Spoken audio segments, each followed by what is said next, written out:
My dear student welcome to my channel समस्त को more good evening. तो पिला माने आज शीत ऋतुर जो एसे रहा एसे माने रचना से विषय आज आम डिस्कसन करवा। तुम मानकर स्कूल आ ट्यूशन मानकर जो शीत ऋतु चली अच्छी तो रचना दौथे मुझे से विषय किसी डिस्कसन कर दूची। जो पिला माने आम चैनल नुआ अच्छ चैनल टी सब्सक्राइब करके पाखरे थिबा बेल आइकन को प्रेस करदेव जहाँद्वारा मुझे कौन नुआ वीडियो अपलोड कले तुम मान पाखे प्रथमे पहुँचवा आउ तुम मान सांग मान पाखे चैनल टी सेयार कर। देखिए आमर कौन रचना रचना तीनोटी जिनस फास्ट है कौन ना गोटे रहा उपक्रम गोटे है वर्णना आ गोटे कौन शेष कथा माने रचना लिखला बेले ये तीन टा मुख्य जिनस ये तीन टा मुख्य जिनस रही तुम मैंने कौन फल फूल होता है पर्वपर्वाणी पालन करते ता विषय लिखिपर किंतु रचना लिखला बेले तीन टा मुख्य विषय जेहेतु आमर शीत ऋतु चली से विषय मुझे कहीदे शीत ऋतु रचना विषय। उपक्रम कौन दे देखा शीतरे पौष माघ मास देहरे रख शीतवास धरणी राणी काकर धवल आस्तरण घोड़े होई स्वागत करे शीत ऋतु को दिन रात्रि उभय प्रबल शीत प्रकोप जर्जरित होता है।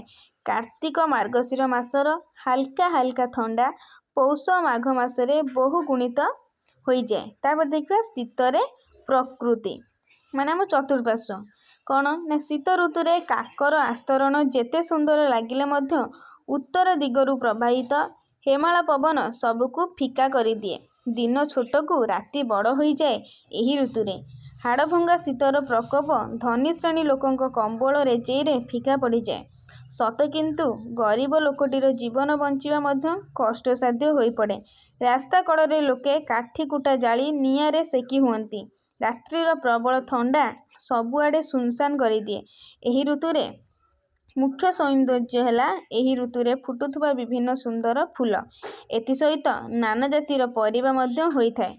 कमला अंगुर सेव नाशपाती और बेदना आदि फल मध्य यही ऋतु रे होइथाय। तापर देखिबा यही ऋतु रे शारद धान अमल करा जायथाय। दिनर खरा खूब टाण हुए लुगापटा शीघ्र सुखी जाए कारण वायुमंडल रे जलीय बाष्प न थाए। यही ऋतु रे वर्षा आदौ होई न थाए। तापरे शीत ऋतुर जो उपकारिता से विषय शीत ऋतुर उपकारिता है संक्रमण रोगर भय कम थाए। यही ऋतु रे विभिन्न पनीपरिबा फल सस्ता दर रे उपलब्ध हुए। गेंडु फूल फुटे। यही ऋतु रे धान अमल करा जिबा कृषक मनरे अपार आनंद दिए। तापरे उपकार देखिले यापरे अपकार शीत ऋतु रे प्रबल थंडा वृद्ध वृद्धांक पाई तथा गरीब श्रेणी लोकों पाई खूब कष्टदायक होता है। यही ऋतु रे दिन छोट जोगु लोके अधिक काम करि पारंती नहीं। सकाळर काकर और रात्रिर प्रबल शिशिरपात एवं थंडा हेतु ज्वर थंडा सर्दी और काश आदि रोग हुए। कही पर्वपर्वाणी देख पर्वपर्वाणी विभिन्न पर्वपर्वाणी यही ऋतु रे पालन होता है। मुख्य पर्व गुड़िक है सांब दशमी मकर संक्रांति धनु संक्रांति अगिरा पूर्णिमा आदि। एसहित यही ऋतु रे ख्रीष्ट धर्मावलंबी माने ख्रीष्टमास पर्व खूब धूमधाम रे पालन करती। इंग्राजी नववर्ष मध्य पालन करा जाए जोटा कि तुम न्यू ईयर जनवरी 1 रे पालन करा जाए। तापर देखिबा शेष कथा कौन ना शीत ऋतु रे जेते कष्टदायक हेले मध्य धान अमल विभिन्न पर्वपर्वाणी पालन बहुत खुशी मध्य दिए। यही ऋतु रे लोके बनभोजी करिबाकू एवं बुलाबुली करिबाकू पसंद करती। विभिन्न पनीपरिबा मिलुथिबारु सस्ता दर रे गरीब श्रेणीर लोके उपकृत होइथांती। विशेष रोग मध्य ए ऋतु रे हुए नहीं। सबु परे मध्य शीत ऋतु कष्ट मध्य रे किछि खुशी प्रदान करे। तो पिला माने आमे शीत ऋतु विषय जान देलो। तमे नेक्स्ट क्लास रे आउ किछि देखिबा। Thank you.